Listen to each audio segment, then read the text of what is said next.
Meu irmão, minha irmã, nós vamos recomeçar o livro do Apocalipse.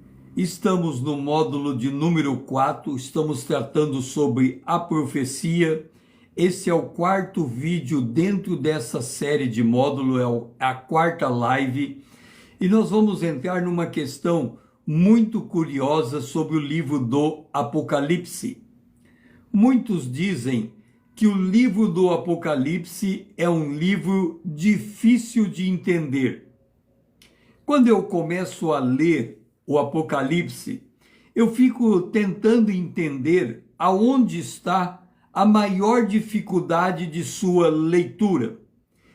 Por certo, não é nos personagens que encontramos dentro do livro. Por quê?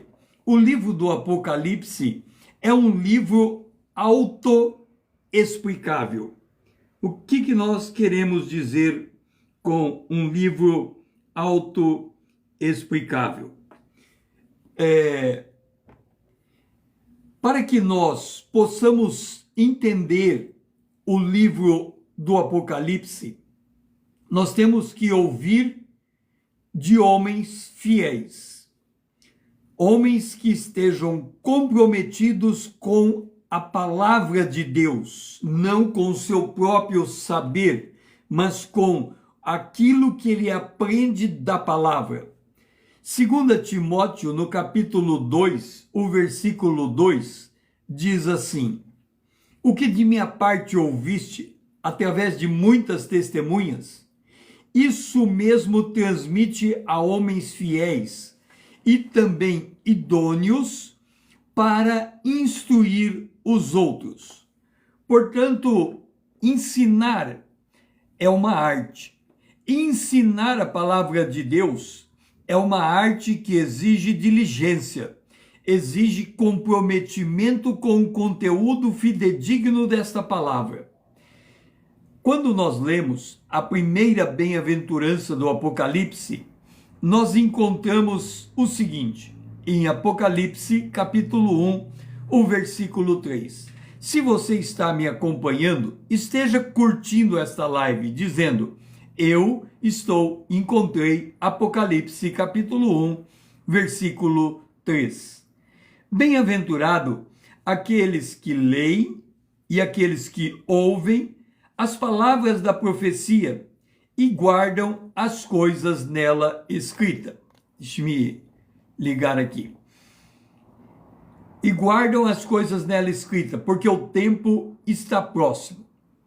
Quando nós lemos a primeira bem-aventurança, o que salta à vista é que existe dois tipos de pessoas que tratam do livro do Apocalipse: aquele que lê e aquele que ouve. Como a fé vem pelo ouvir a palavra de Deus, e em Romanos, no capítulo 10, é dito acerca de quem prega. Então nós temos quem prega, ou seja, aquele que lê, e quem ouve. O que significa dizer que o trabalho de estudar é extremamente árduo, mas explicar o que se estudou se torna o trabalho para quem ouve extremamente facilitado. Então, quando você se depara com alguém que explica o livro do Apocalipse, tendo se debruçado nele e estudado no seu detalhe, quem está ouvindo tem uma grande facilidade de aprender esse tipo de exposição. Se alguém se aplicar diante do Senhor para entender esse livro e ministrar o que foi dado a conhecer, quem ouve o ensino aprende. Então nós temos que ser como bereanos.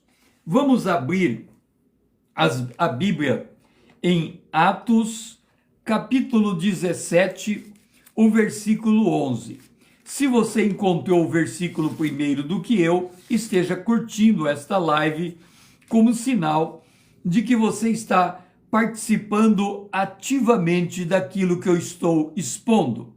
Nós precisamos criar uma interação ou uma audição ativa da palavra de Deus.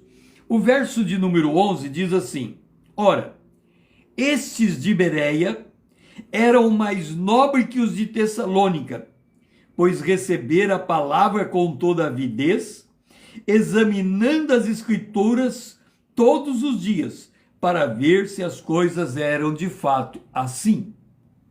Ou seja, quando alguém expõe a Bíblia, você tem que abrir a sua Bíblia.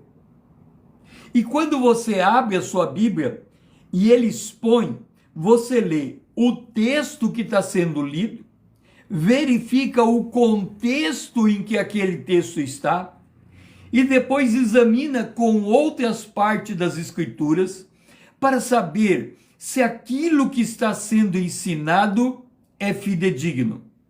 Eu tenho dito aqui que hoje, no culto, as pessoas são incentivadas a duas coisas. Primeiro, não levar a Bíblia no culto, se torna desnecessário, porque o texto é projetado numa parede e a pessoa lê o texto. Qual é o problema desse tipo de coisa? É que quando alguém projeta uma porção da Bíblia, você está restrito àquela porção. Você não vê o antes e não vê o depois. Você é obrigado a aceitar a visão que a pessoa tem daquele único texto projetado na tela.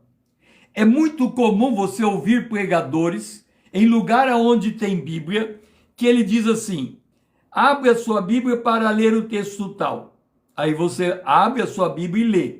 Agora fecha a sua Bíblia e ouça. Ora, o que ele está terminando de dizer? Que a Bíblia não tem autoridade sobre a congregação. Por quê? Porque se você abre a Bíblia, é a palavra de Deus falando com você. Se você fecha, ela deixa de falar. E aí você passa a ter que confiar unicamente no pregador. Paulo agia diferente. Quem ouvia Paulo abria o Antigo Testamento para ler o texto que Paulo estava lendo e verificar se era de fato aquilo que estava escrito. Então, nós temos que ser bereanos na compreensão da palavra de Deus. Então, nós temos aqui o pregador e os ouvintes. E aqui é muito importante você conhecer essa dinâmica. Porque olha o que está escrito em 1 João, capítulo 2, o versículo 27. Se você encontrar esse texto, é muito importante que você abra o texto para ler na sua Bíblia o que eu vou dizer, porque é coisa profunda e tem um mistério nesse texto. 1 João, capítulo 2, verso 27 diz assim: quanto a vós outros, a unção que dele recebestes permanece em vós. Qual é esta unção que você recebeu? É a unção do Espírito Santo. Quando você aceitou Jesus, o Espírito de Deus passou a habitar dentro de você. E quando você ministra, a unção do Espírito está sobre você para ministração. A unção que dele recebeste permanece em vós. E agora olha bem o que está escrito: não tendes necessidade de que alguém vos ensine. De novo, você não tem necessidade de alguém ensinar você, mas como a unção vos ensina a respeito de todas as coisas, e é verdadeira essa unção, e não falsa, permanecei nele, como também ela vos ensinou. Entenda, Jesus disse: eu vou para o Pai e vou enviar o Consolador. Ele ficará convosco, ele falará de mim, ele ensinará as coisas que hão de vir, Ele convencerá o homem do pecado, da justiça e do juízo. Isto é obra do Espírito. Aí você vem e fala assim, pastor César, se a Bíblia diz que eu não preciso que ninguém me ensine, então eu não preciso ouvir você. É por isso que eu disse que é um mistério nesse texto. De fato, quando você me ouve, você não me ouve. Por quê?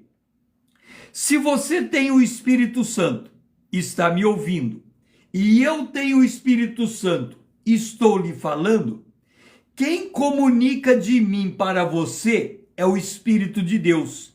E quem recebe o que eu estou comunicando em você é o Espírito de Deus. Se o que eu comunico em casa com o que você recebe, a fé é ligada dentro de você, porque o Espírito Santo que está em você testifica o que o Espírito Santo está falando por meu intermédio. É por isso que a Bíblia diz, a palavra de Deus vai, não volta vazia, faz o que agrada a Deus, porque ela é viva e ela é eficaz. E é por isso que Paulo escreveu que Cristo pode ser pregado até por porfia. Por quê? Porque quando ele fala a palavra, ela tem vida própria. E mesmo que ele mude o sentido da palavra, o que testifica no seu coração é o que o Espírito de Deus testifica, não é o que o pregador diz. Desde que você ouça no temor do Espírito de Deus. Então, quem ministra a Bíblia o faz inspirado pelo Espírito Santo. Quem ouve a Bíblia é ungido pelo Espírito Santo. Olha o que está escrito em Hebreus, capítulo 8, verso 10. Seja bereano, olhe na sua Bíblia o texto que eu estou citando. Abre a sua Bíblia junto comigo. Hebreus, capítulo 8, versículo 10. Se você encontrou, curta, como quem diz, encontrei. Porque esta é a aliança que firmarei com a casa de Israel depois daqueles dias, diz o Senhor. Na sua mente imprimirei a minha lei. Também sobre o seu coração as inscreverei. Eu serei o seu Deus e eles serão o meu povo. Vamos entender a palavra de Deus. Quando você nasce de novo, quando você se torna uma nova criatura, o Espírito de Deus passa a habitar dentro de você. A palavra de Deus é escrita no seu coração. A sua mente tem o Espírito de Deus, a mente de Cristo, de forma que você está perfeitamente habilitado para estudar a Bíblia. O que o Espírito faz? Ele, quando você lê a Bíblia, é a palavra escrita em português que traduz a palavra espiritual colocada dentro do seu coração. Então, para que a fé se conecte, você precisa mudar o seu entendimento, mudar o seu coração, e quando o entendimento se liga ao coração, a fé é ativada. Por isso que a fé é a certeza, mente, certeza das coisas que se espera e convicção, coração, convicção das coisas que não se veem. Então nós precisamos da mente e do coração para estudarmos a Bíblia. Então nós temos que conhecer o método de Deus de revelar a sua palavra.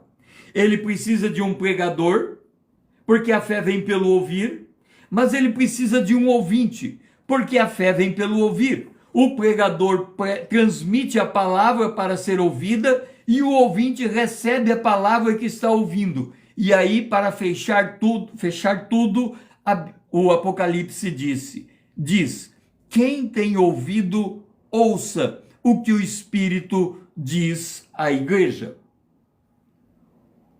Nós precisamos conhecer o método de ensino da palavra de Deus.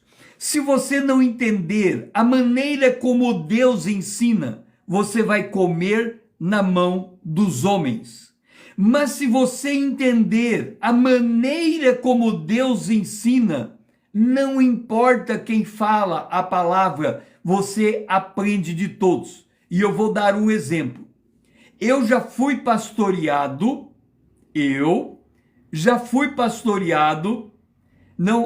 não é para contar vantagem, mas para entender o que eu estou falando. Eu tenho mestrado em administração de empresas, ok? Então eu tenho o curso superior e o mestrado. E eu já tive um pastor que era absolutamente analfabeto. Ele não sabia ler. Como ele pregava, então, você me pergunta, pastor César, como esse pastor pregava se ele não sabia ler? A esposa dele ia no púlpito, abria a Bíblia, lia o texto, ele ouvia, gravava e pregava. E aí você diz assim, pastor César, se você é estudado, como é que você recebe a Bíblia de alguém que não sabe ler? É porque se ele está lendo ou está explicando um texto da Bíblia, eu sou bereano. Eu ouço o texto que ele leu, eu vejo a explicação que ele está dando e verifico se tem um nexo causal entre a explicação e a Bíblia. Então, para mim, não importa quem prega. Se ele falar a palavra, o que ele fala tem que ter nexo. Então, qual é a minha atitude em qualquer lugar que eu vou? Eu sento no culto e espero o pregador abrir a Bíblia. Ele abre, eu abro a minha e vou ler o que ele vai dizer. E ele começa a pregar, eu acompanho ele. De repente, ele começa a viajar na maionese. Ok, deixa ele embora. Eu fico aqui esperando ele voltar. Ele fala daqui, fala de lá, fala de coisas humanas, pensamentos humanos, etc. e tal. Vai embora. Problema dele. Ele quer falar asneira no púlpito, fale. Eu estou esperando ele voltar para a Bíblia. Aí, de repente, ele se lembra que está pregando a palavra de Deus. E ele volta para a Bíblia. Quando ele volta, eu me desperto e presto atenção para ouvir o que ele está dizendo. E assim eu aprendo as Escrituras, não importa quem pregue, desde que ele pregue a Bíblia, ou ele leia a Bíblia, ou ele fale da Bíblia. Se ele quiser falar de outra coisa, ele vai embora. Eu fico aqui esperando ele voltar. Assim, devemos aprender as Escrituras. Vamos abrir a Bíblia em 1 Timóteo, capítulo 3, versículo 15. Igreja, na Bíblia, nunca é um edifício. Quando você vai numa igreja e tem uma placa escrito igreja tal, aquela placa é o nome de um lugar físico. Mas na Bíblia, igreja é, em grego, assembleia, e ela representa a congregação do corpo de Cristo, a reunião daqueles que têm a mesma fé em Cristo Jesus em um mesmo lugar. É por isso que quando você lê a Bíblia e ela fala de uma igreja, ela diz a igreja que está na cidade tal, a igreja que está na casa de fulano de tal. Ou seja, as pessoas que se reúnem para falar de Jesus. Isso é igreja. Então olha o que 1 Timóteo 3,15 diz. Se eu tardar, fiquei cientes de como deve proceder na casa de Deus. A casa de Deus não é um lugar para você ficar de qualquer jeito. Tem uma maneira de você agir dentro da casa de Deus. E de novo, casa de Deus somos nós. Ou seja, tem uma maneira de você viver em conformidade com a vontade de Deus. Tem uma maneira de você se comportar em conformidade com a palavra de Deus. A igreja é a igreja do Deus vivo. Ela é a coluna e baluarte da verdade. A igreja, ela tem que ser conhecida pelo apego que ela tem à verdade, pelo apego que ela tem às Escrituras. E o que vemos hoje? a pessoa vai no culto, não leva a Bíblia, não sabe o versículo que foi lido, não volta para ler aquele versículo e a palavra de Deus se torna como aquele primeiro caminho citado em Mateus capítulo 13. É lançada a semente, lançada à beira do caminho. Vem o pássaro e leva ela embora. Qualquer coisa leva a palavra embora, porque a pessoa não ouve ativamente. É por isso que eu sempre coloco para você. Você está me ouvindo? Esteja curtindo, no sentido de demonstrar que você está ativamente entendendo aquilo que eu estou expondo para você. Vamos agora para 1 Coríntios, no capítulo 2, o versículo 10. Se você encontrou, curta. Diz assim: mas Deus nos revelou pelo Espírito, porque o Espírito a todas as coisas prescruta, até mesmo as profundezas de Deus. Presta atenção numa coisa, veja se você não tem que se apaixonar pela palavra de Deus. Jesus, vamos abrir a Bíblia para nós falarmos de acordo com a Bíblia. Abra sua Bíblia em João, capítulo 1, versículo 1 e depois o 14. Olha o que está escrito em João 14. Se você encontrou, curta. No princípio era o Verbo. Verbo. Deixe-me perguntar aqui.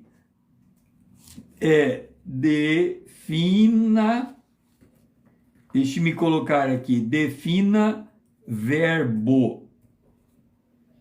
Defina verbo. Vamos ver. Eita. Defina verbo em português. Verbo, olha a definição de verbo. Verbo é uma classe de palavra que se utiliza para expressar uma ação. Olha só, verbo é uma classe de palavra que expressa uma ação, um estado, um processo. Ok? Então, aqui diz, no princípio era o verbo. Agora, eu pergunto para você e você me responde. Sou é um verbo? Ser é um verbo? Sim ou não? A palavra ser é um verbo? A palavra sou é uma conjugação de um verbo? Sim ou não? Dou-lhe uma, dou-lhe duas, dou-lhe três. Sou é um verbo. Ser é um verbo. Qual é o nome de Deus na Bíblia? Eu sou o que sou. Agora, Jesus disse assim: sem mim você não pode fazer nada. Então vamos pegar um verbo. Eu quero cozinhar. Cozinhar não é um verbo? Jesus disse: sem eu ser esta palavra cozinhar, você não pode fazer nada. Eu sustento o ato de cozinhar. Você pode dizer: eu quero caminhar. Caminhar é um verbo. Jesus disse: sem mim você não pode fazer nada. Você precisa da força do verbo para caminhar.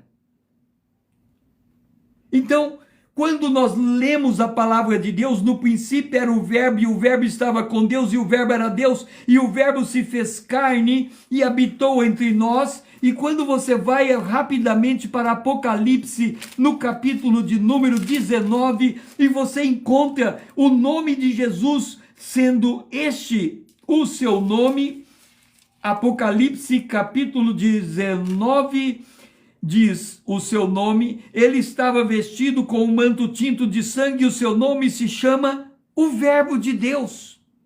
A palavra de Deus. E a Bíblia é a palavra de Deus. Por isso, quando diz assim, Deus nos revelou pelo Espírito, porque o Espírito a todas as coisas prescuta e até mesmo as profundezas de Deus. Olha o amor de Deus para conosco. Ele escreve a Bíblia, que é a sua palavra. E através da sua palavra, o Espírito de Deus nos leva às profundezas de Deus e ele nos revela a verdade. João 14, 26.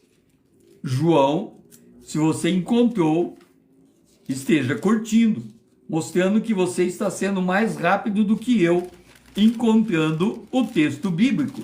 João 14, 26. Diz assim: mas o Consolador, o Espírito Santo, a quem o Pai enviará em meu nome, este vos ensinará todas as coisas e vos fará lembrar de tudo que vos tenho dito. A função do Espírito Santo é nos ensinar. Mas tem gente que chega diante da Bíblia sabendo tudo, não precisa ser ensinado de nada. Deixe-me dizer uma coisa para você e presta bem atenção nesse discernimento espiritual. Vamos supor que você está procurando um emprego e você chega diante de Deus e pergunta para Deus: Deus, por que eu não acho um emprego? Aí na tua cabeça vem assim: é porque a economia está em crise. Então por isso que eu não acho emprego, a economia está em crise. O que você terminou de fazer? Uma pergunta para Deus: por que eu não acho emprego? E o que você fez logo depois? Deu uma resposta a essa pergunta. Se você faz uma pergunta e em seguida entrega uma resposta, por que o Espírito Santo vai responder para você? Você já perguntou e se respondeu? É por esta razão que a maior parte das perguntas que você faz ficam sem respostas. Porque você pergunta para Deus, mas você mesmo entrega uma resposta qualquer. Você aceita qualquer resposta. Aí você me pergunta: Pastor César, como devo eu fazer? Faço uma pergunta para Deus e se a resposta chegar, você diz: esta não é a resposta, eu estou esperando uma resposta que vem de Deus. E não aceita qualquer resposta. Enquanto a resposta não lhe der certeza e convicção, não é de Deus a resposta. Então fique com a pergunta e rejeite respostas baratas. Rejeite respostas prontas. Rejeite respostas rasas. Só assim você vai aprender do Espírito. Ele vos ensinará todas as coisas. João 16:13. Se você encontrou, abra, curta, dizendo: eu achei. João 16:13. Quando vier, porém, o Espírito da verdade, lembra que a igreja é coluna e baluarte da verdade.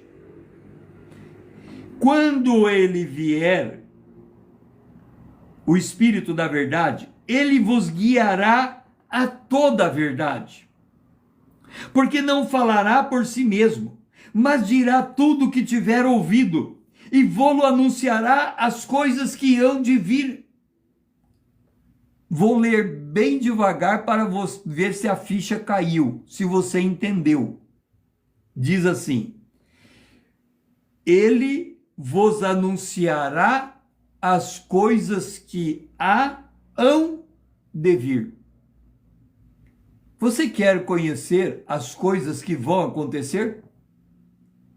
Está aqui na Bíblia, o último livro, o Apocalipse. Ele vai mostrar as coisas que vão acontecer. Agora, você procura no jornal, no Medium, você procura no em jogos de cartas o futuro e não procura na Bíblia. O futuro revelado com segurança são as profecias. Então nós temos que nos dedicar a estudar a profecia. O Espírito Santo atua com base na palavra de Deus. Um e outro, o Espírito Santo e a palavra de Deus, estão intrinsecamente ligados, juntamente com a cruz, conforme se lê. 3 são os que testificam na terra: o Espírito, a água, que é a palavra, e o sangue, que é a cruz. E esses 3 concordam com um. Significa que quando você estuda no temor de Deus, quando você estuda a palavra de Deus e quando você estuda olhando para a cruz, o Espírito comunica a verdade a você. Porque os 3 concordam com uma só coisa. E é assim que nós estudamos as Escrituras. Estudar a Bíblia e as profecias em particular exige buscar explicação na própria Bíblia. Olha só como é curioso.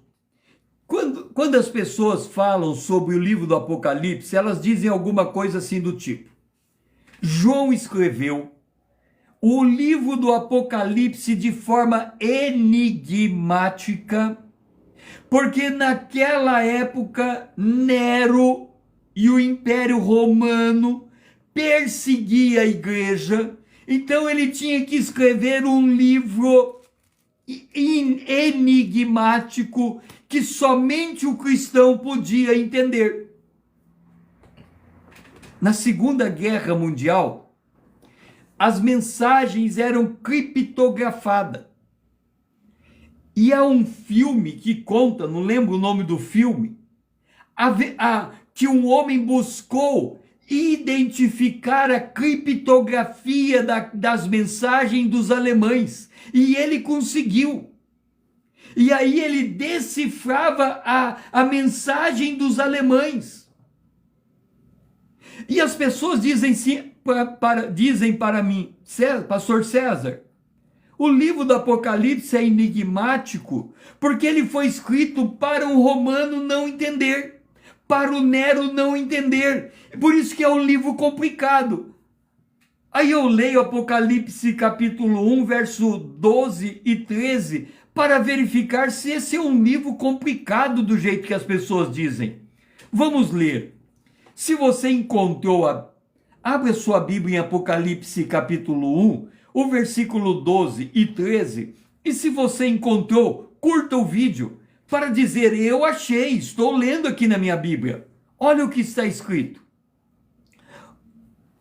Vou abrir aqui na Bíblia. Apocalipse capítulo 1, versículo 12 e 13. Olha o que está escrito.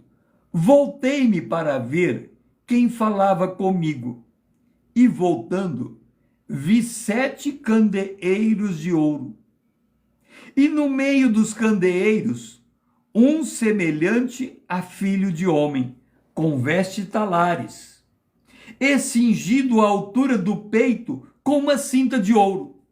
Que palavra complicada!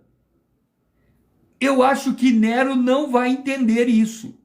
7 candeeiros e um filho, e um parecido com o filho do homem no meio dos candeeiros. Essa mensagem Nero não vai entender. Se alguém pegar, João estava na prisão na ilha de Átmos, se alguém pegar o pergaminho de João, roubar o pergaminho, correr até Nero e vai dizer assim: Nero, Nero, escrever o livro do Apocalipse de maneira enigmática para ninguém entender. E Nero vai pegar o livro e vai falar: me dá aqui, eu quero ver se eu não consigo entender.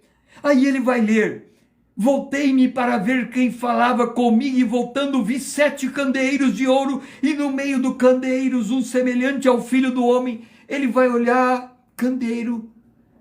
Aí ele vai chamar os sábios e vai dizer assim: sábios, sábios, vem aqui. Vamos, me diga o que é candeeiro. E os sábios vão dizer: candeeiro, significado. Aí os sábios vão olhar: candeeiro, já vai, Nero, já vamos dizer o que é candeeiro. Candeeiro é uma palavra em português para um dispositivo usado para iluminar um espaço. Nero ia falar assim: como é que é? Candeeiro é uma lamparina? Isso, Nero, candeeiro é uma lamparina. João escreveu um livro enigmático, ninguém consegue entender esse tal do Apocalipse. Está escrito aqui 7 candeeiros, eu não sei o que é candeeiro, eu sei que candeeiro é uma lamparina, mas... Aí Nero, peraí, deixa eu ler um pouquinho mais. Aí ele leu o verso 14, leu o verso 15, leu o verso 16, não entendeu nada. 7, tinha na mão direita 7 estrelas. Ele olha para o céu, 1, 2, tem 1 bilhão de estrelas. Aqui está falando só de 7 estrelas. Eu sei que é candeeiro, uma lamparina. Eu sei que é uma estrela, aquilo que fica lá no céu. E Nero fica batido.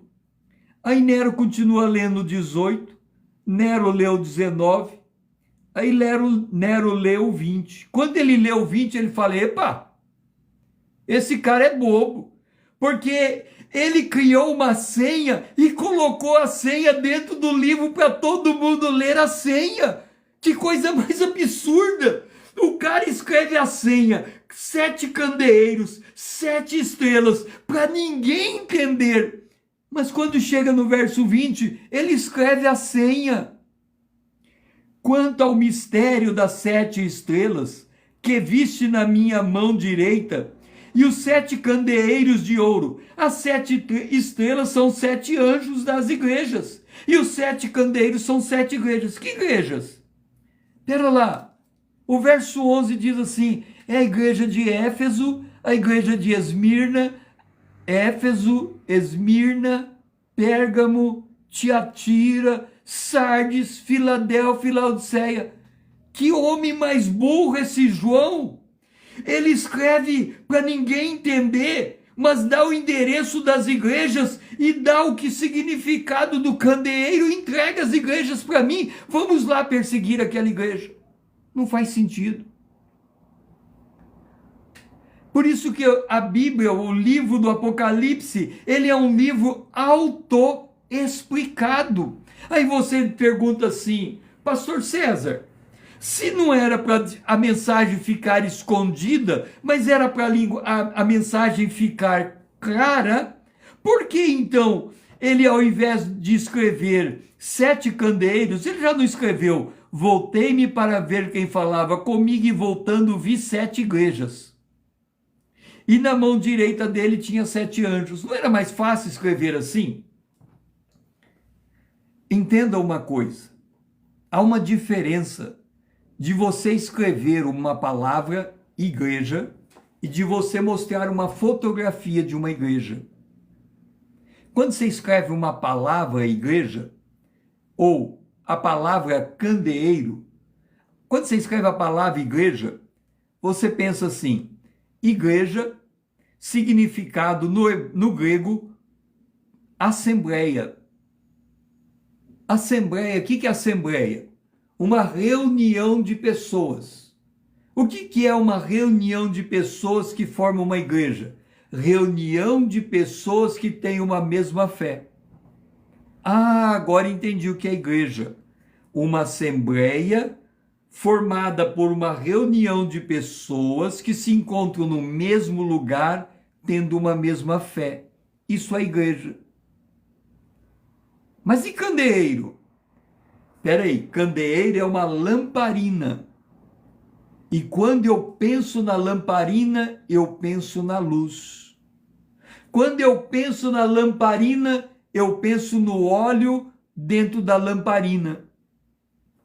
Quando eu penso na lamparina, vou só um momentinho. Quando eu penso na lamparina, eu penso na luz iluminando uma peça. Agora eu entendi. Jesus disse: vós sois a luz do mundo. Então, se nós somos a luz do mundo, nós somos o candeeiro de Deus. Nós somos a igreja. Ou seja, o símbolo, ele tem a propriedade de comunicar uma profusão de sentidos que enche os olhos. É por isso que nós temos que amar o Verbo que se fez carne. É por isso que nós temos que amar a palavra de Deus. É por isso que nós temos que amar a palavra de Deus. A Bíblia, nós precisamos conhecer os juízos de Deus. Quando nós falamos dos juízos de Deus, o dilúvio foi um juízo divino.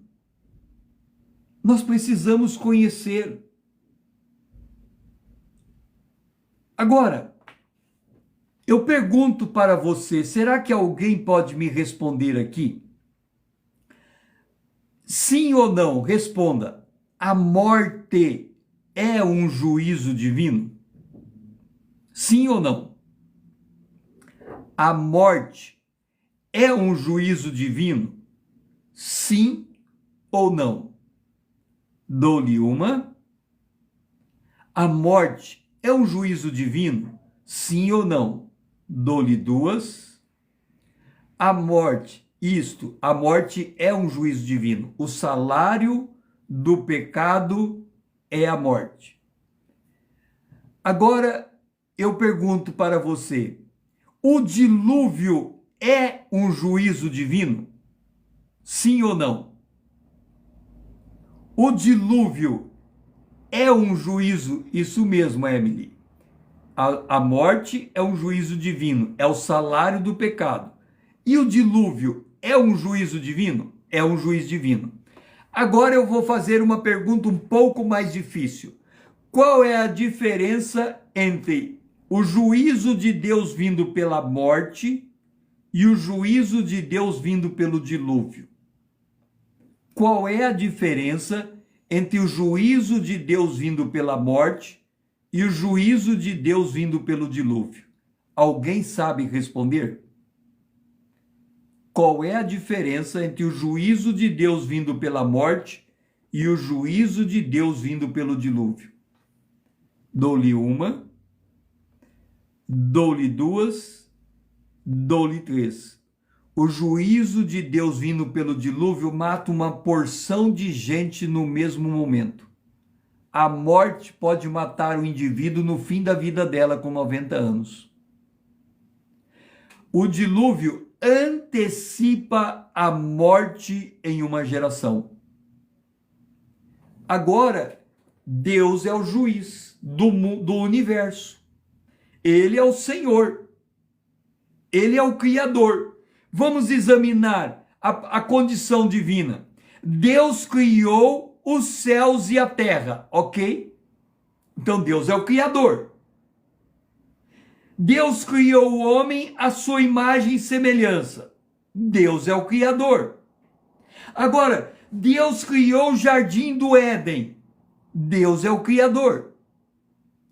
E quando Deus pega o homem e coloca ele dentro do jardim e diz assim: se comer do fruto proibido, morre.